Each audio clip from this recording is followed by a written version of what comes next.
جو ایک پروگریسو سیاست کی بات کرتے ہیں وہ عمران خان کی رہائی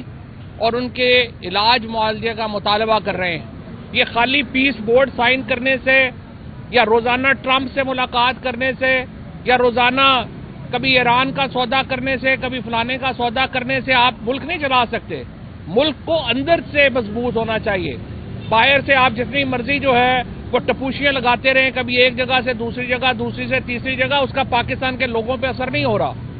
اگر آپ پاکستان کو مضبوط کرنا چاہتے ہیں تو پاکستان کے سیاسی ہیجان کو کم کرنے کی ضرورت ہے، اور پاکستان کا سیاسی ہیجان تب کم ہوتا ہے جب پاکستان کا جو اصل لیڈر ہے عمران خان، آپ اس کے ساتھ ایک مثبت بات چیت کا آغاز کرتے ہیں۔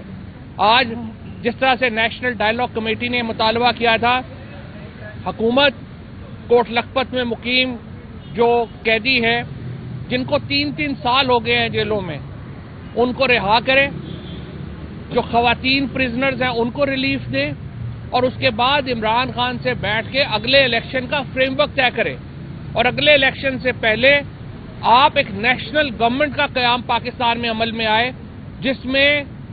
تحریک انصاف اس حکومت کا حصہ ہو،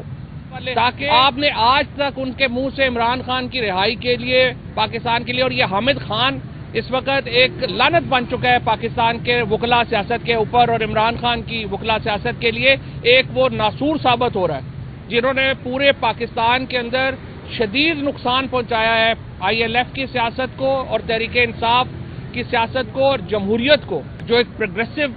سیاست کی بات کرتے ہیں وہ عمران خان کی رہائی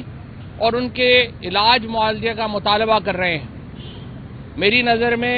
جو اٹارنی جنرل پاکستان نے عدالت کے اندر یقین دہانیاں کرائی ہیں وہ پہلے قدم کے طور پہ مثبت ہیں اور ان پہ عمل ہونا چاہیے۔ اگلے 24 گھنٹوں میں جو میڈیکل بورڈ ہے اس کی تشکیل ہونی چاہیے، اور وہ عمران خان کو آنکھوں کے ایک جید ہسپتال میں منتقل کیا جائے، ایک ایسے ہسپتال میں جو اسپیشلائز کرتا ہو آنکھوں کا، اس میں ان کو منتقل کیا جائے، لیکن اس کے ساتھ ساتھ